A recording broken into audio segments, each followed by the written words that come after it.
Welcome to Tamal Das educare. আজকে আমি যেটা শুরু করব সেটা হচ্ছে ক্লাস 10-এর রাসায়নিক গণনা।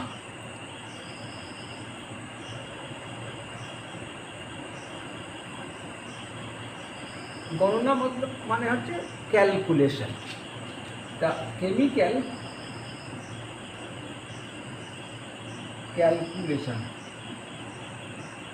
এই চ্যাপ্টারটা আমরা আজকে দেখব। এর মধ্যে রাসায়নিক কথাটা রয়েছে। তা রাসায়নিক কথাটা মানে কি? আমরা এই যে কেমিস্ট্রিতে পড়ছি রাসায়নিক গণনা, অর্থাৎ বিভিন্ন যে প্রতিনিয়ত বিক্রিয়া ঘটে চলেছে সেটাকে আমরা রাসায়নিক বিক্রিয়া বলছি।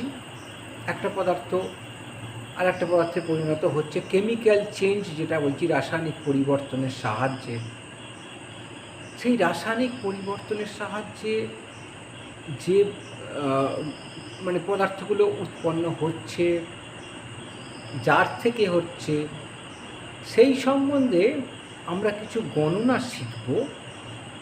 অর্থাৎ কতটা আমরা কোনো পদার্থ নিলে, ধরো কার্বনকে পোড়ানো হচ্ছে, কার্বনকে পোড়ালে কতটা কার্বন ডাইঅক্সাইড গ্যাস তৈরি হবে, এই রকম রাসায়নিক বিক্রিয়ার কিছু কিছু বিষয় আমরা শিখব। সেটা গ্যাসীয় পদার্থ হলে তার আয়তনকে আমরা পরিমাপ করব, আর যদি শুধুমাত্র কঠিন তরল এইসব হয় তাহলে ভর, গ্যাসীয় পদার্থ হলেও ভর করব, শুধু আয়তন ব্যাপারটা থাকবে গ্যাসীয় পদার্থের মধ্যে, ভর কিন্তু তিনটে পদার্থের মধ্যেই থাকবে। এখন প্রথমে আমরা দেখি রাসায়নিক বিক্রিয়া। রাসায়নিক বিক্রিয়া মানে রাসায়নিক পরিবর্তনের যে বিক্রিয়াটা হয়, রাসায়নিক বিক্রিয়া বা রাসায়নিক পরিবর্তন, সেইখান থেকে দেখব। তো রাসায়নিক বিক্রিয়া মানে একটা পদার্থ বা একাধিক পদার্থ যদি রাসায়নিকভাবে পরিবর্তিত হয় তাহলে সেটাকে আমরা রাসায়নিক বিক্রিয়া বলছি। যেমন ধরো যে হাইড্রোজেন আর অক্সিজেন প্লাস অক্সিজেন, এই দুটো গ্যাসকে মিশ্রিত করে যদি আগুন ধরিয়ে দেওয়া হয় তাহলে জলীয় বাষ্প তৈরি হবে।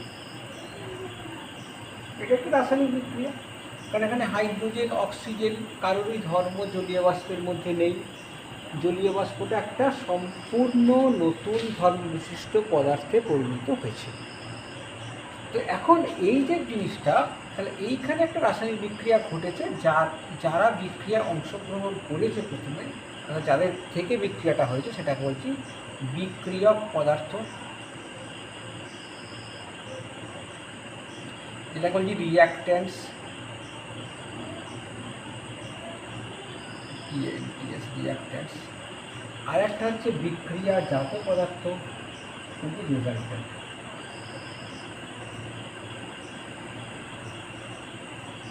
বিক্রিয়ক পদার্থ, বিক্রিয়াজাত পদার্থ। এখন এইভাবে আমরা যদি একটা রাসায়নিক বিক্রিয়াকে লিখি তাহলে কিন্তু আমাদের রাসায়নিক গণনা করা যাবে না, কারণ কোনটার কতটা করে পরমাণু সেটা এখানে শো করছে না, কতটাগুলো করে অণু এখানে অংশগ্রহণ করেছে বিক্রিয়ায়। সবার তো সমান সংখ্যক অণু বিক্রিয়া অংশগ্রহণ করবে না, কিছু পরিবর্তন হবে। একটা যদি একটা অণু বিক্রিয়া অংশগ্রহণ করে, অন্যটা হয়তো দুটো বা তিনটে বা চারটে, এরকম বিভিন্ন বিক্রিয়ার ওপর নির্ভর করে সেগুলো হবে। যেমন আমি এখানটাতেই বলি, যেমন অক্সিজেনের যদি একটা অণু বিক্রিয়া অংশগ্রহণ করে তাহলে হাইড্রোজেনকে দুটো অণু বিক্রিয়া অংশগ্রহণ করতে হবে, দিয়ে দু অণু জল তৈরি হবে। তো সেইটা কিন্তু আমাদের চিহ্ন আর সংকেতের সাহায্যে আমরা তাদেরকে প্রকাশ করতে পারি এই বিক্রিয়াটাকে। তাহলে এখানে যদি আমরা চিহ্ন সংকেতের সাহায্যে প্রকাশ করতে পারি, H2 + O2 থেকে H2O, ঠিক আছে। এইটা আমরা রাসায়নিক সমীকরণ হলো, এদেরকে আমরা রাসায়নিক একটা সমীকরণ বলছি। এটা শব্দের মাধ্যমে লেখা রাসায়নিক সমীকরণ, এটা চিহ্ন সংকেতের মাধ্যমে লেখা রাসায়নিক সমীকরণ। কিন্তু বিজ্ঞানী ল্যাভয়েসিয়ের একটা পরীক্ষা করে দেখালেন যে না, কোনো বিক্রিয়ায় ভরের কোনো পরিবর্তন হবে না। কোনো বিক্রিয়া কেন কোনোভাবেই আমরা নতুন করে ভর সৃষ্টি করতে পারি না, আর নতুন ভরকে আমরা ধ্বংস করতে পারি না। অর্থাৎ ভরের সৃষ্টি বা ধ্বংস কোনোটাই আমরা করতে পারি না। শুধুমাত্র কি একটা বিষয় থেকে আর একটা পদার্থ থেকে আর একটা পদার্থে পরিবর্তিত হয়, পরিবর্তিত হলেও ভর কিন্তু বিক্রিয়ার আগে যা ছিল বিক্রিয়ার পরেও সেই ভর একই থাকবে। এটাই বিজ্ঞানী ল্যাভয়েসিয়ের সেটা বললেন। ল্যাভয়েসিয়ের সেইটা বললেন যে এটাকে আমরা ভরের নিত্যতা সূত্র বলছি, নিত্যতা সূত্র বা ভরের সংরক্ষণ সূত্র।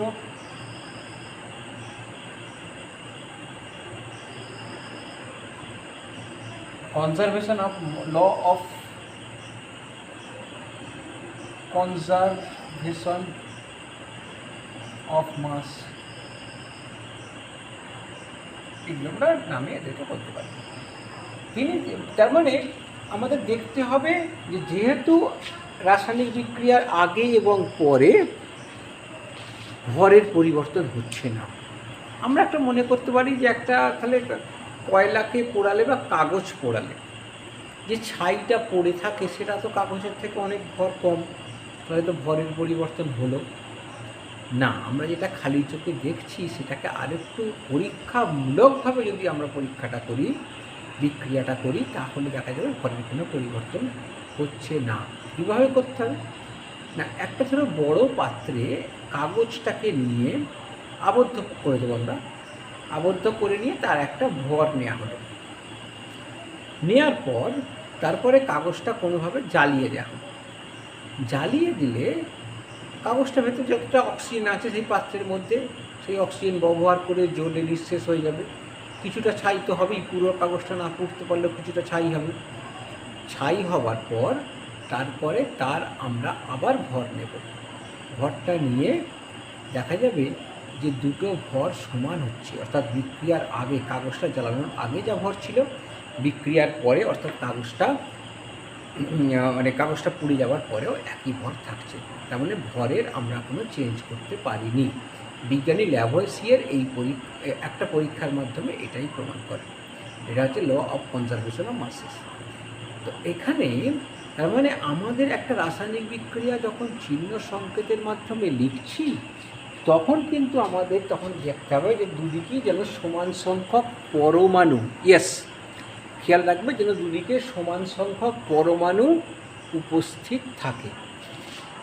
তো আমরা এইটা দেখতে পাচ্ছি কি হাইড্রোজেনের দুটো পরমাণু আছে, এখানেও হাইড্রোজেনের দুটো পরমাণু আছে, মিলে গেছে। অক্সিজেনের দুটো পরমাণু আছে, অক্সিজেনের একটা পরমাণু আছে, তাহলে মিলল না। তাহলে এটা মেলাতে গেলে আমাদের কী করতে হবে, এইখানে কিন্তু তার এই যে H2O2 এটা হচ্ছে একটা অণুকে প্রকাশ করেছি আমরা সংকেতের সাহায্যে। H2O হচ্ছে জলের একটা অণুকে আমরা প্রকাশ করেছি সংকেতের সাহায্যে। একটা সংকেত তৈরি হয়েছে চিহ্ন দিয়ে, যেমন এখানে হাইড্রোজেনের চিহ্ন H দিয়ে, এখানে অক্সিজেনের চিহ্ন O দিয়ে, এখানে জলের চিহ্ন হাইড্রোজেন এবং অক্সিজেনের পরমাণু দিয়ে। তাহলে চিহ্ন হচ্ছে একটা পরমাণুকে সংক্ষেপে প্রকাশ, আর সংকেত হচ্ছে একটা অণুকে সংক্ষেপে প্রকাশ। আমরা যখন রাসায়নিক বিক্রিয়া লিখব তখন সেটাকে সংকেতের আকারে লিখব, চিহ্নের আকারে লিখব না, শুধু চিহ্নের আকারে লিখব না, মানে চিহ্ন থেকে তৈরি হওয়া সংকেতের আকারে লিখব। এটা যেমন চিহ্ন থেকে তৈরি হওয়া সংকেত হাইড্রোজেনের, মানে যেটা সে স্বাধীনভাবে যে অবস্থাটা থাকতে পারছে সেইটাকে আমরা প্রকাশ করব রাসায়নিক সমীকরণে। কিন্তু রাসায়নিক সমীকরণ বলার আগে আমাদের এটাকে দুদিকেই যেন তাদের ভর সমান হয়। ভর সমান মানে কি, তাদের পারমাণবিক সংখ্যা যেন দুদিকেই সমান হয়, সেটা আমাদের করতে হবে। তার জন্য আমাদের একটা করতে হবে কি, সমতা বিধান বলে প্রসেসটাকে, সমতা বিধান বা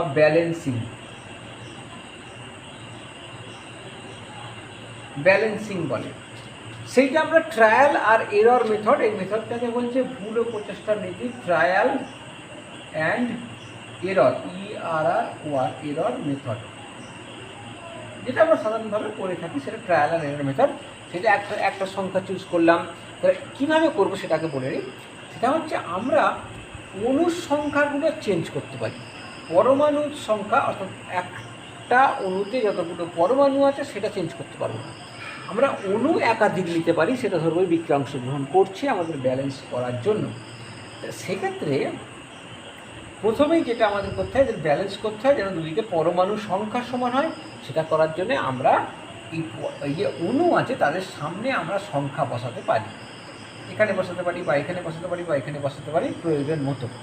তো দেখো এইটা অক্সিজেন এখানে একটা আছে, এখানে আছে দুটো, তাহলে এখানে দুটো আছে মানে মিলল না, তাহলে এটাকে আমাকে 2 করতে হয় প্রথমত। তাহলে 2 বসালে এইখানে যে 2 বসালাম, তার মানে একটা হাইড্রোজেনেরও বাড়লো, অক্সিজেনেরও বাড়লো। হাইড্রোজেন এখানে হয়ে গেল কত, 4টে হয়ে গেল, 2টা কিন্তু দুদিকেরই গুণ আছে তার মানে। আর অক্সিজেন হয়ে গেল এখানে 2টা আছে বলে 2 গুণ হয়েছে 2টো। তাহলে এবার এটা এখানটা দেখি, এবার দেখো হাইড্রোজেন এখানে 2টো আছে, 4টে তো নেই, অক্সিজেনটা মিলে গেছে 2টো আছে, 2টো পরমাণু আছে। তো আমি হাইড্রোজেনটাকে 2 বসিয়ে দিলাম, হয়ে গেল। তাহলে দেখো 4টে হাইড্রোজেন পরমাণু, এখানে 4টে হাইড্রোজেন পরমাণু, 2টো অক্সিজেন পরমাণু, এখানে 2টো অক্সিজেন পরমাণু মিলে গেল, দুদিকের পরমাণু সংখ্যা সমান হয়ে গেল। মানে যে আমরা পদার্থ নিয়েছি তার পরমাণুগুলো পৃথক পৃথকভাবে সমান হয়ে গেল। তো এই যে সমান হয়ে গেল, এইবার এইটাকে আমরা বলবো যে রাসায়নিক সমীকরণের সাহায্যে এই বিক্রিয়াটাকে, একটা বিক্রিয়াকে প্রকাশ করা হলো। এই রাসায়নিক বিক্রিয়ার সাহায্যে প্রকাশ করা হলো। এইবার এইটার থেকে আমরা রাসায়নিক গণনা করতে পারবো। সেই রাসায়নিক গণনা করতে যে পারবো, সেটা করতে গেলে আমাদের এদের পারমাণবিক ভরগুলোকে জানতে হবে। পারমাণবিক ভর পেলেই অণুর আণবিক ভর আমরা পেয়ে যাব। যেমন এখানে পারমাণবিক ভর অক্সিজেন দ্বারা একটা পরমাণু আছে এর মধ্যে, তাহলে পারমাণবিক ভরটাই এখানে কিন্তু এখানে কাজে লাগবে, আণবিক ভর কাজে লাগছে না।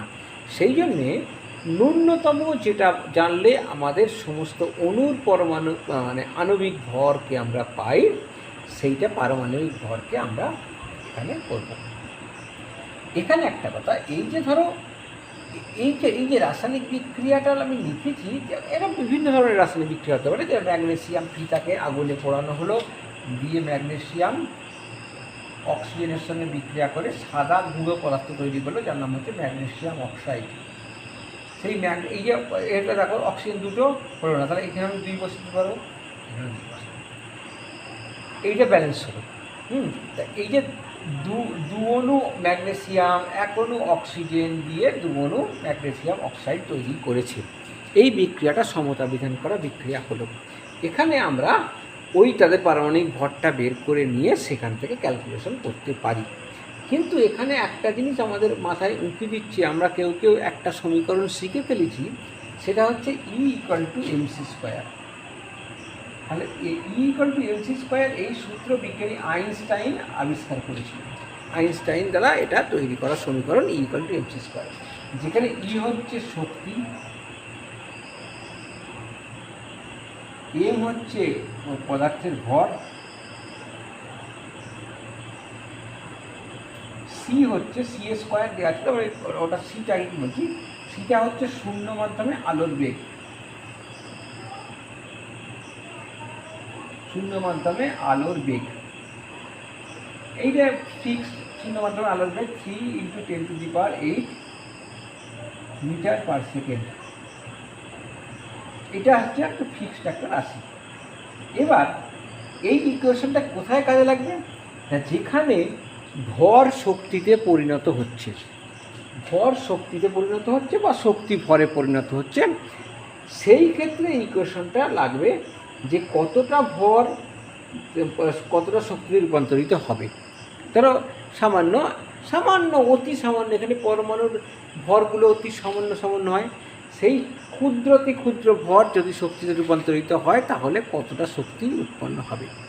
কিন্তু তার মানে আমি এখানে বলতে চাইলাম যে আমরা যে ভরের নিত্যতা সূত্রটা করছি, তাহলে তো ভর যদি শক্তিতে রূপান্তরিত হয়ে যায়, তাহলে তো এইখানে ধরো mgও তৈরি করলে বটে, কিন্তু প্রচুর শক্তি তৈরি করবে, তাহলে তো আমরা বলতে পারি তাহলে কিছুটা ভর, তাহলে তো mgওতে পুরোটা কনভার্ট হয়নি, তাহলে কিছুটা যে শক্তি তৈরি হয়ে গেল সেখানে ভরটা চলে গেল, ভরটা কিছু, তার মানে এখানে এমজিওতে ভর কিছুটা কম থাকার সম্ভাবনা না, সেটা হবে না। এই আমরা যে রাসায়নিক গণনাটা করি সেটা হচ্ছে সাধারণ রাসায়নিক বিক্রিয়ার গণনা। সেই গণনায় পরমাণুর শেষ কক্ষের ইলেকট্রনগুলো অংশগ্রহণ করে। পরমাণুতে শেষ কক্ষের যে ইলেকট্রনগুলো থাকে সেইগুলো এক বা একাধিক ইলেকট্রন তারা অংশগ্রহণ করে। শুধুমাত্র ইলেকট্রনের আদান প্রদানের সাহায্যে বিক্রিয়াটা হয়। এই ধরনের বিক্রিয়ায় শক্তি উৎপন্ন হলেও সেটা ভর থেকে শক্তি উৎপন্ন হয় না, সেটা পদার্থের শক্তির একটা লেভেল আছে, সেই লেভেল থেকে চেঞ্জ হলেই তারা শক্তি কিছুটা দেয়। যেমন কয়লাকে পুড়িয়ে তাপ পাই, সেটা একটা শক্তি, কিন্তু সেটা তার ভর থেকে চেঞ্জ হয়ে শক্তি তৈরি হচ্ছে না। সেটা চেঞ্জ হচ্ছে কি না, কয়লাটা যে অবস্থায় ছিল সেটা অস্থির অবস্থায়, সেটা থেকে ছাই যখন চলে গেল সেটা আরও সুস্থিত অবস্থায় চলে গেল, তার ফলে সে শক্তিটাকে ছেড়ে দিয়ে সুস্থিত অবস্থায় গেল। এই ধরো একটা পাহাড়ের ওপরে কোনো একটা ঢিল আছে বা পাথরের বড় চাঁই আছে, সেটা পাহাড়ের ওপরে যখন আছে তার মধ্যে প্রচুর শক্তি। কতটা শক্তি না, ওই যতটা হাইট আছে উঁচুতে আছে সেই ততটা স্মৃতিশক্তি তার মধ্যে জমা আছে। এবার পাথরটাকে যদি গড়িয়ে দিই পাহাড়ের গা দিয়ে, তাহলে যত নিচে নামবে দেখা যাবে তার বেগটা বাড়ছে। তাহলে ওই শক্তিটা উপরে জমা ছিল, সেটা যত নিচে নামবে কমবে আস্তে আস্তে, সেই শক্তিটাকে ভাঙিয়ে সে ওই গতি শক্তিটাকে লাভ করবে। ঠিক আছে, তার মানে সে কিন্তু নিচের দিকে আসতে চাইছে কেন, সে তার শক্তিটাকে হ্রাস করতে চাইছে। পৃথিবীতে সব জিনিসই তার ন্যূনতম শক্তিতে থাকতে চায়, যে সেটাই স্বতঃস্ফূর্ত পরিবর্তন বা বিক্রিয়ার সাহায্যে সেই শক্তির ন্যূনতম জায়গায় সে আসতে পারে। তাই কয়লাকে পুড়িয়ে দিলে সেটা একটা স্বতঃস্ফূর্ত বিক্রিয়া, শুধুমাত্র আগুন ধরিয়ে দিতে হয়, বা কাগজকে পোড়ালে শুধু আগুনটা ধরিয়ে দিতে হয়, তার পরবর্তী কাজগুলো কয়লা নিজেই করে। এটা একটা স্বতঃস্ফূর্ত বিক্রিয়া, তার ফলে শক্তিটা বাইরে বেরিয়ে আসে। কয়লাটা পোড়ার আগে যে অবস্থায় তার মধ্যে যা শক্তি ছিল, পোড়ার পরে তার থেকে কম শক্তি হয়ে যায়, সেই যে শক্তিটা ঘাটতি হলো সেটা সে বাইরে বের করে দেয়। এটা কিন্তু ওর ভরটা শক্তিতে রূপান্তরিত হচ্ছে না। তাহলে কার জন্য এই শক্তিটা প্রযোজ্য? এই শক্তিটা প্রযোজ্য হচ্ছে এই যে বিভিন্ন তারা, নক্ষত্র যারা জ্বলজ্বল করছে তাদের জন্য প্রযোজ্য। সেখানে অন্য ধরনের এক বিক্রিয়া হয়, সেটা আসলে বিক্রিয়া বলাটাই আমার একটু আপত্তি আছে। সেখানে নিউক্লিয়াসের এইখানে ভরের পরিবর্তন হয়। নিউক্লিয়াস যে পজিটিভ চার্জ, মানে সেখানে প্রোটনটা থাকে, নিউট্রন থাকে, সেই জায়গার ভরের পরিবর্তন হয়। সেই ভরের পরিবর্তন হয়ে ওখানে যে ভরটা চেঞ্জ হয়ে যায়, কমে যায়, সেইটাই শক্তিতে রূপান্তরিত হয়। তার জন্য সূর্য থেকে আমরা এত শক্তি পাচ্ছি, এবং তাই সেই শক্তির পরিমাণ বিপুল শক্তি। সাধারণ যে শক্তিগুলো আমরা পাই সেটা এর মধ্যে আসে না। এই ফর্মুলা ব্যবহার করে যে শক্তিটা পাই ভর থেকে, সেটা বিপুল পরিমাণ শক্তি, যেটা আমরা সূর্য থেকে পাই। সূর্যতে কী হয় না, ওখানে হাইড্রোজেন গ্যাস আছে প্রায় 85%। সেই হাইড্রোজেন পরমাণুগুলো একসঙ্গে জোট বেঁধে যায়, ওখানে ওটা ন্যাচারাল প্রসেস, ওটা একটা জোট বেঁধে গিয়ে হিলিয়াম তৈরি করে, আর ওইখানে ভরের ঘাটতি হয়ে যায়। দেখা যাবে 4টে হাইড্রোজেন যা ভর, হিলিয়ামে তার থেকে কম ভর, হিলিয়াম তৈরি করে, পজিট্রন তৈরি করে। এদের মধ্যে এই মানে ওই পরিবর্তনের পরে যারা তৈরি হলো তাদের মোট ভর যদি নেওয়া হয়, আর পরিবর্তনের আগে যে ভরটা ছিল সেটা যদি নেওয়া হয়, দেখা যাবে যে পরিবর্তনের আগে সামান্য ভর বেশি ছিল। সেইটা শক্তিতে রূপান্তরিত হচ্ছে, সেই শক্তিটাই আমরা সূর্য থেকে পাচ্ছি। তাই মহাজাগতিক যে সমস্ত জ্যোতিষ্কগুলো আছে তাদের মধ্যে যে পরিবর্তনগুলো ঘটছে, বিক্রিয়াই বলো যাই বলো, সেই পরিবর্তনগুলোর কারণে আমরা যে শক্তিটা পাচ্ছি সেটা এই E=mc² সাহায্যে সেটা পরিবর্তিত হচ্ছে। সাধারণভাবে আমরা যে রাসায়নিক বিক্রিয়া, যেটা ইলেকট্রনের আদান প্রদানের জন্য বিক্রিয়া যেগুলো দেখি আমরা, সেখানে কিন্তু এই ধরনের পরিবর্তন বা এই বিক্রিয়ায় অংশগ্রহণ করে না। ঠিক আছে, তো এখন ধরো এরকম একটা বিক্রিয়ার কথা আমরা ভাবলাম। আচ্ছা, আর একটা ট্রায়াল আর এর মধ্যে যখন ব্যালেন্স করবো, আর একটা জিনিস শিখে নিই, কতগুলো আমাদের ইকুয়েশন লাগবে, যে ইকুয়েশনগুলো থেকে আমাদের রাসায়নিক গণনাটা দেখায়। তার আগে আমরা এখানে কেন আমরা রাসায়নিক গণনাটা করব সেইটা আমরা একটুখানি আমরা মনে ঢালি।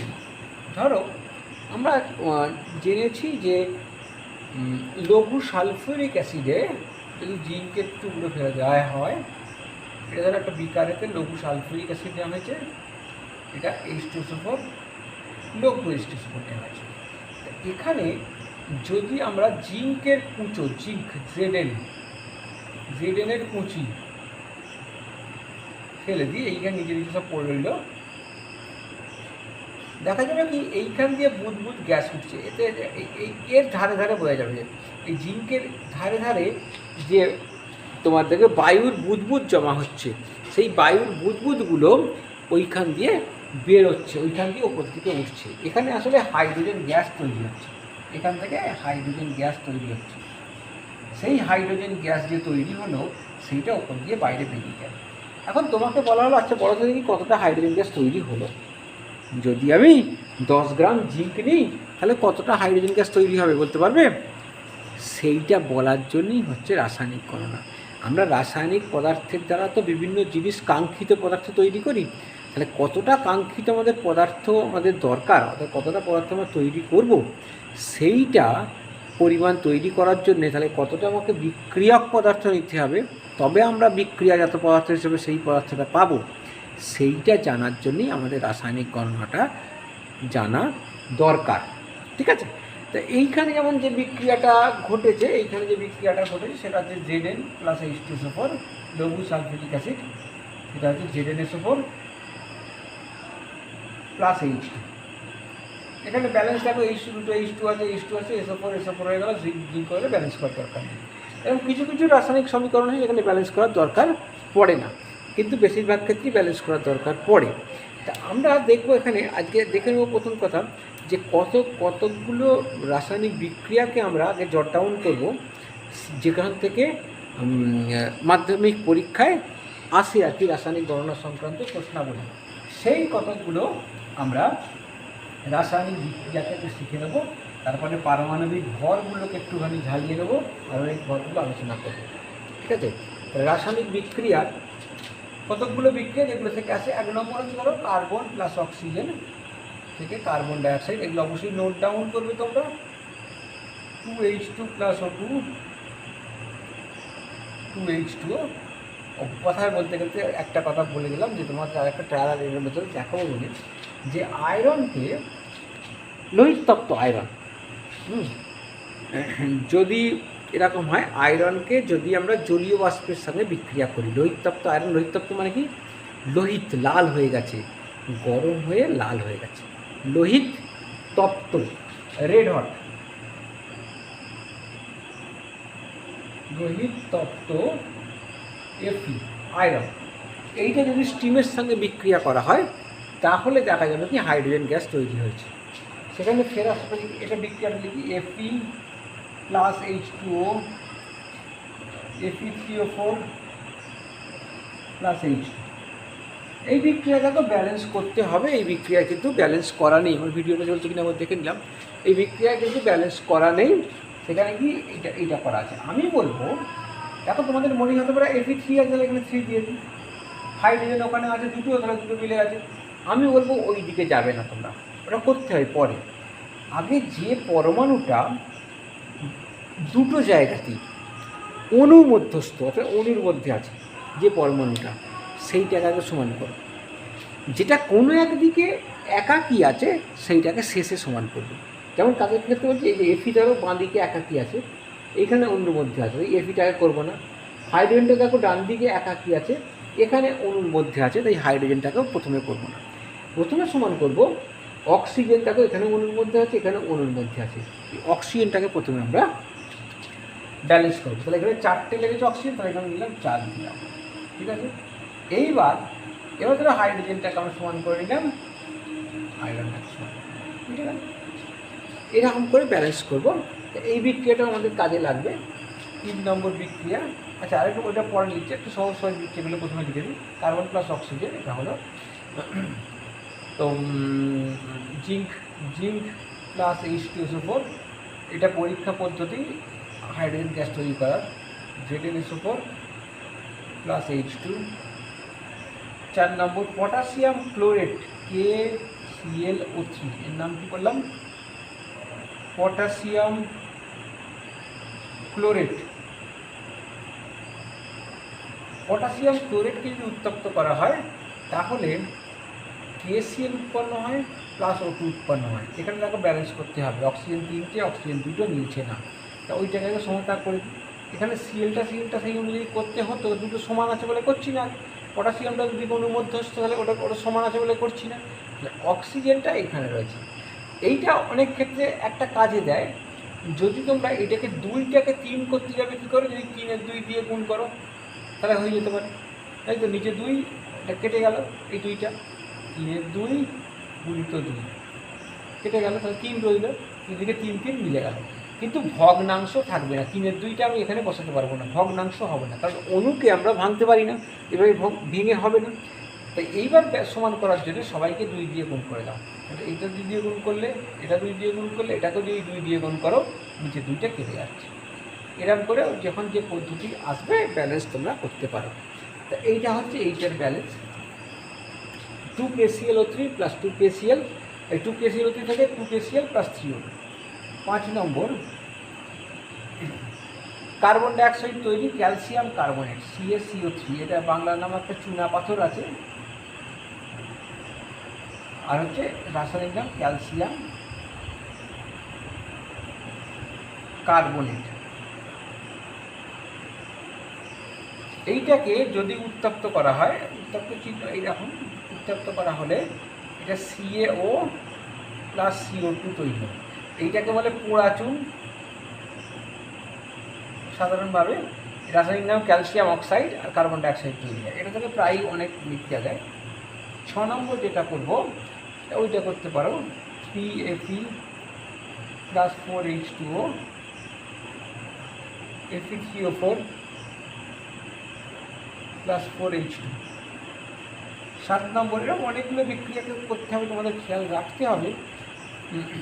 যেটা আমি বলতে পারি, আচ্ছা, Mg plus O2, 2Mg plus O2, 2MgO, এইটা লাগবে। আর এই দিকটাতেই পরপর লিখি আরও,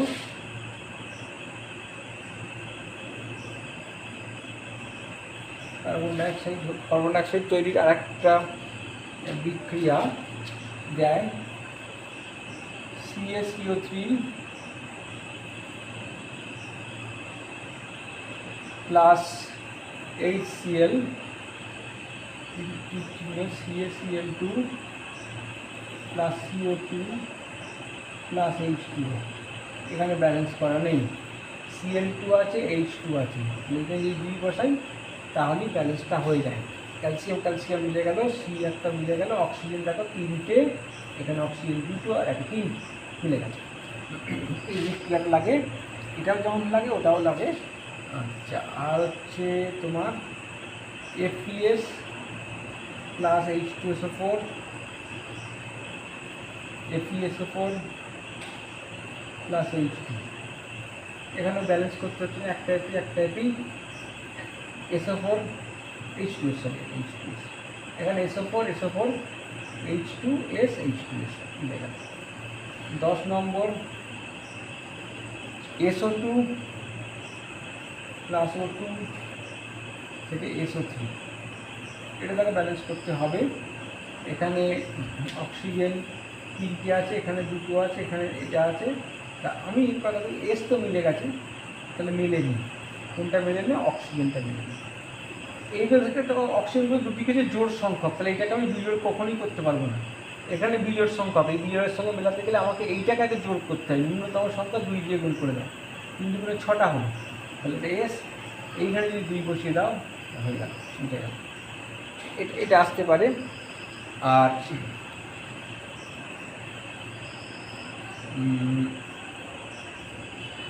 ক্যালসিয়াম কার্বনেট, আচ্ছা, আর হতে পারে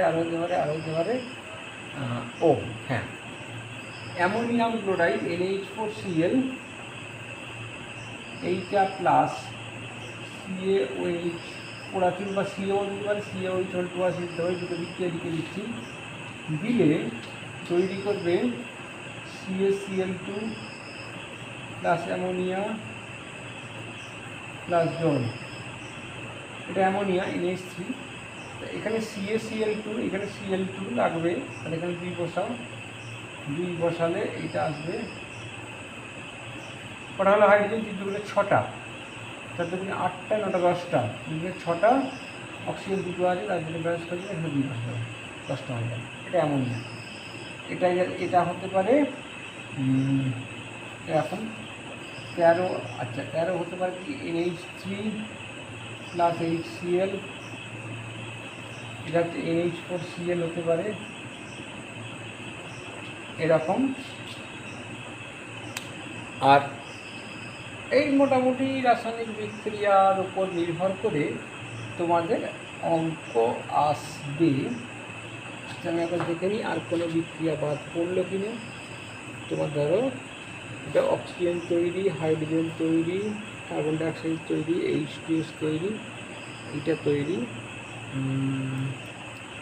অ্যামোনিয়া এটা একটা থাকতে পারে, নাইট্রোজেন প্লাস হাইড্রোজেন দিয়ে NH3 তৈরি হচ্ছে, এটা খুব নাইট্রোজেন হাইড্রোজেন গ্যাসকে মিশিয়ে যে অ্যামোনিয়া তৈরি হয়, অ্যামোনিয়া গ্যাস অনেক ক্ষেত্রে কাজে লাগে সার তৈরি করতে ইত্যাদি ইত্যাদি। তো এই বিক্রিয়াটা কিন্তু সহজে মেশালেই হবে না, এর অনেক কিছু কন্ডিশন দরকার, প্রায় 450 ডিগ্রি 200 অ্যাটমসফিয়ার চাপ, 550 ডিগ্রি সেলসিয়াস টেম্পারেচার, লোহা চূর্ণ অনুঘটক, লোহার অক্সাইড নেওয়া হয়, লোহার অক্সাইড চূর্ণ অনুঘটক ইত্যাদি ইত্যাদি লাগে। ব্যালেন্স করার জন্য এটা আমরা 2 দেবো, হয়ে গেল 3 দুগুণে 6টা, এখানে 3 দেবো। এইরকম। আর ধরো ও হ্যাঁ, এইরকম থাকতে পারে, এটা CO প্লাস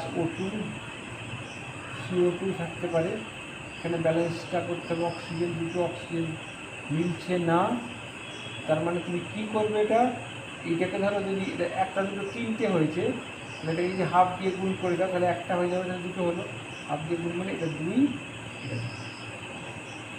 তাহলে আমি কী বললাম, যদি তাড়াতাড়িতে বোঝা না যায় আমি একবার লিখে দিচ্ছি, এটা হাফ দিয়ে গুণ করো, তাহলে এখান থেকে 1 পেলেন, 1টা আর এখানে 1টা, 2টো হলো, এই 2 দিয়ে আবার সবাইকে গুণ করলাম 2, এখানে তাহলে কিছু থাকলো না, আর এখানে হয়ে গেল 2।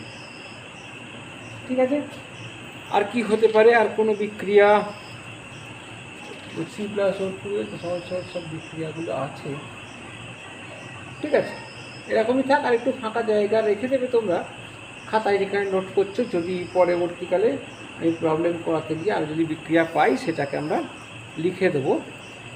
MGOটা তো লিখেছি, দরকার নেই, ঠিক আছে। আচ্ছা, এরকম একটা হতে পারে 16 নম্বর বিক্রিয়া লিখি, NaOH plus HCl,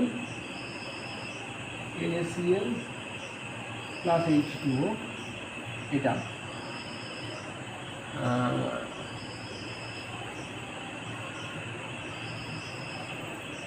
Zn plus NaOH,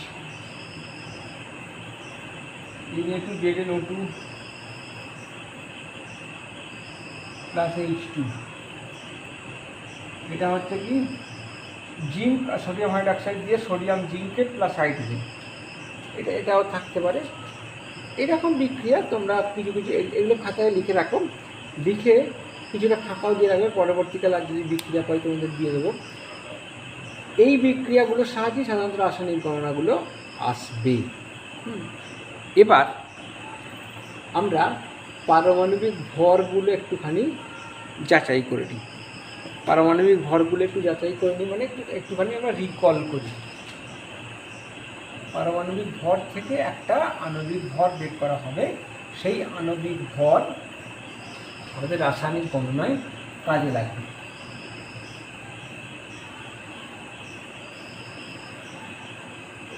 পারমাণবিক ভর, মৌলর পরমাণু আর পারমাণবিক ভর, ওই চিহ্নটা মৌলের পরমাণুর চিহ্ন।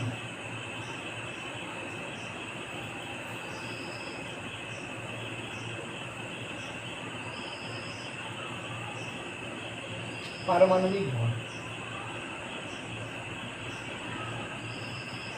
আচ্ছা এটা ইউ একক ব্যবহার করছি, ইউ মানে একটা পরমাণুর ভর, একটা পরমাণুর ভর, 1 ইউ মানে কি এক ইউ মানে নিচে লিখলাম 1.66 সরি 1.66 056 ইন্টু 10⁻⁻⁴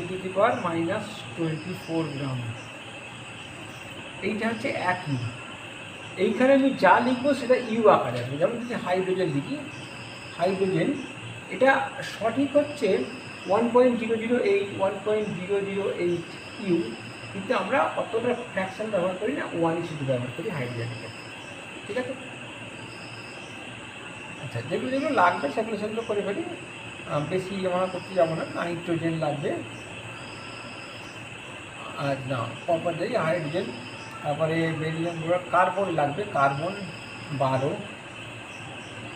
পারমাণবিক ভর লিখছি সব ইউ এককে। এটা যদি 1 মোল নিই তখন গ্রাম একক হয়ে যাবে। এইটাকে যদি আমরা তোমার 6.022 ইন্টু 10⁻23 দিয়ে গুণ করি, তখন সেটা তোমার 1 মোল, 1 ইউ সমান কত ছিল, এটা গুণ করলে তোমার এইটা 1 চলে আসবে। এটা আসলে গুণ করলে তোমার আছে, হ্যাঁ 1 আসবে, এই দুটো গুণ করলে 1। এটা আসবে 1। তো যদি গুণ করি এটা, তার মানে 1 ইউকে যদি আমরা অ্যাভোগাড্রো সংখ্যা দিয়ে গুণ করি তাহলে সেটা গ্রাম এককে প্রকাশ করা। এই যে এই গ্রামটা চলে আসবে, এই গ্রামটা তখন ওখানে চলে যাবে, গ্রামটা এখানে 1 গ্রাম। তাই যদি 12 একটা কার্বনের পারমাণবিক ভর, তোমরা দেখবো 12 ইউ পারমাণবিক ভর, 12 ইউ একটা কার্বনের পারমাণবিক ভর। তবে গ্রাম এখানে করলে 1.66056 ইন্টু 10⁻⁻24 গ্রাম ইন্টু 12, এত গ্রাম হলো 12 ইউ, মানে 12 বসালাম এই 12টার জন্য। এবার এইটাকে যদি 6.022 দিয়ে গুণ করি তখন 12 গ্রাম চলে আসবে। তার মানে এইটা যখন 12 গ্রাম এলো তখন কিন্তু এই অ্যাভোগাড্রো সংখ্যক অণুকে বোঝাচ্ছে, তার মানে 1 মোল অণুকে বোঝাচ্ছে, অর্থাৎ এটা হচ্ছে তার মোলার ভর। 1 মোল অণু আমরা কিন্তু মোলার ভর দিয়ে গ্রাম এককই সবগুলো ব্যবহার করবো, গ্রাম এককেই কিন্তু ক্যালকুলেশন করবো। কিন্তু শুধু পারমাণবিক ভর বলছি ইউ এককে, মানে একটা পরমাণুর ভর, সেটাকেই গ্রাম একক করলে অ্যাভোগাড্রো সংখ্যক পরমাণুর ভর এসে যাবে, আর কিচ্ছু নয়। ইউ এককটাকে শুধু গ্রাম এককে লিখে দাও, তাহলে সেটা অ্যাভোগাড্রো সংখ্যা হয়ে গেল। একটা থেকে অ্যাভোগাড্রো সংখ্যা একটা, আর অথবা এই 1 মোল। ঠিক আছে? এবার আসছি নাইট্রোজেন। এটা পারমাণবিক ভর 14, অক্সিজেন 16, ফ্লোরিন। এগুলো দিয়ে দেয় পরীক্ষার সময়, তবুও যদি না দেয় তখন তোমাকে অসুবিধে পড়ে যাবে, তাই মুখস্থ করে রাখতে হবে, দিয়ে দেওয়াটা বাধ্যবাধকতা নয়। সোডিয়াম 23, ম্যাগনেসিয়াম 24, অ্যালুমিনিয়াম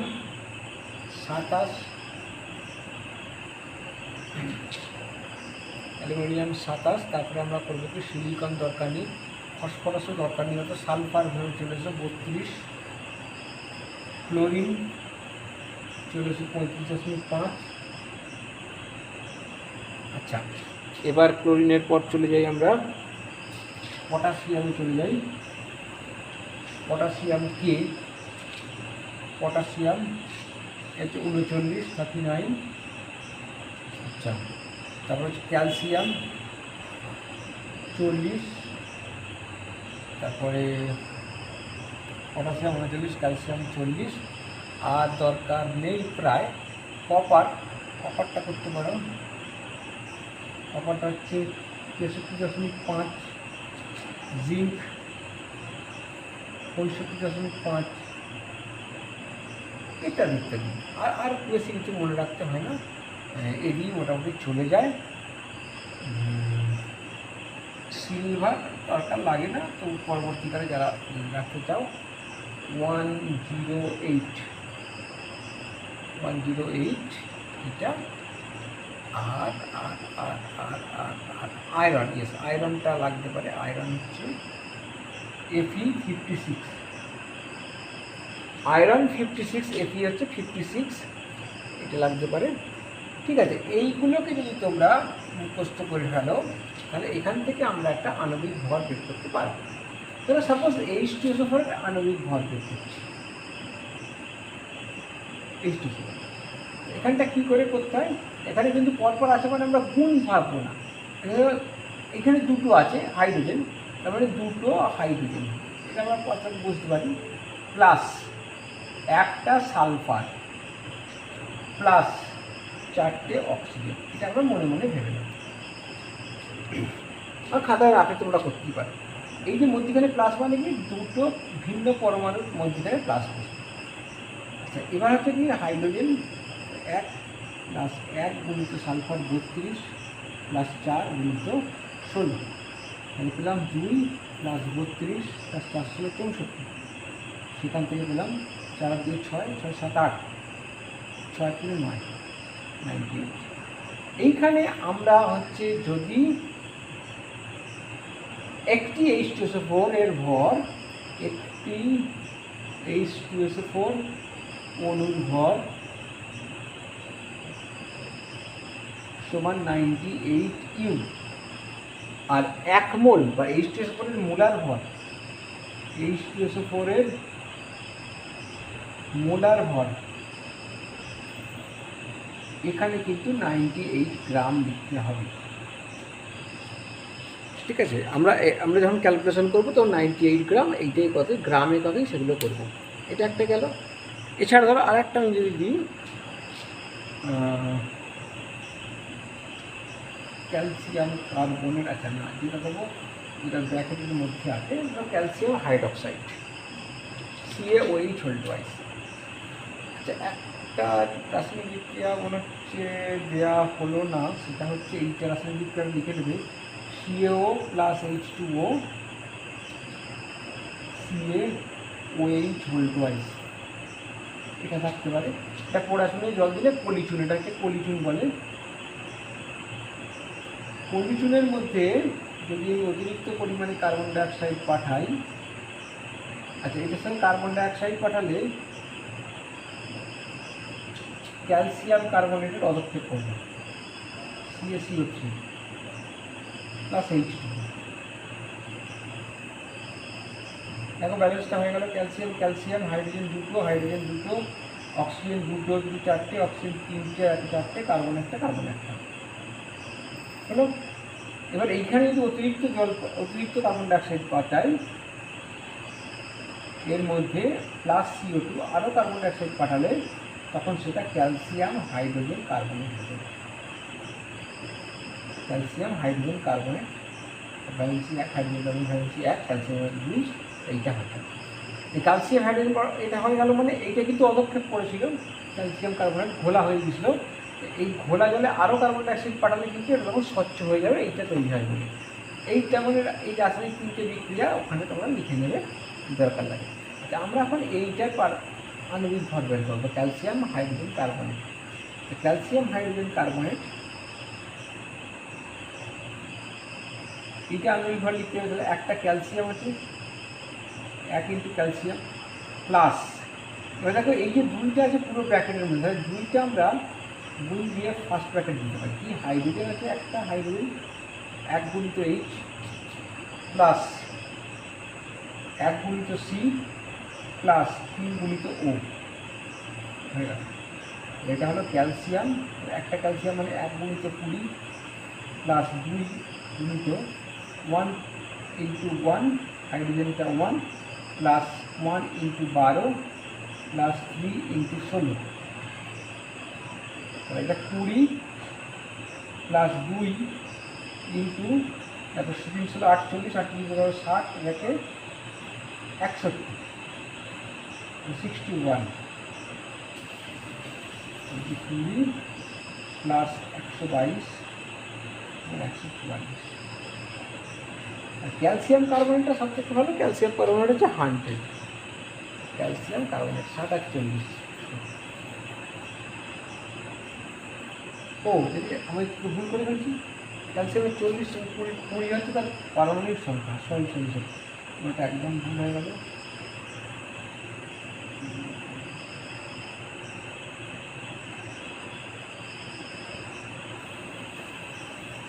এইটা তার মানে এটা হচ্ছে 100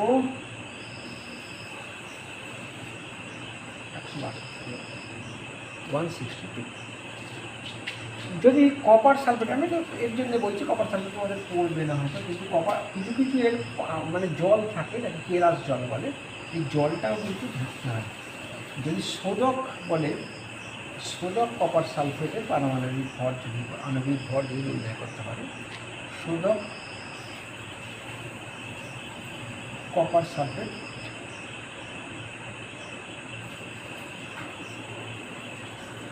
যদি আণবিক ভর নির্ণয় করতে বলে, তখন তোমরা কী পাবে, এটার হচ্ছে ক্যালসিয়াম সালফেট, এতে 5 অণু জল থাকে শোধকটা, তখন করার সময় তাহলে পারমাণবিক ভর, আণবিক ভর বের করার সময় 40 + 7 32 + 4 × 16 + 5 × হাইড্রোজেন 2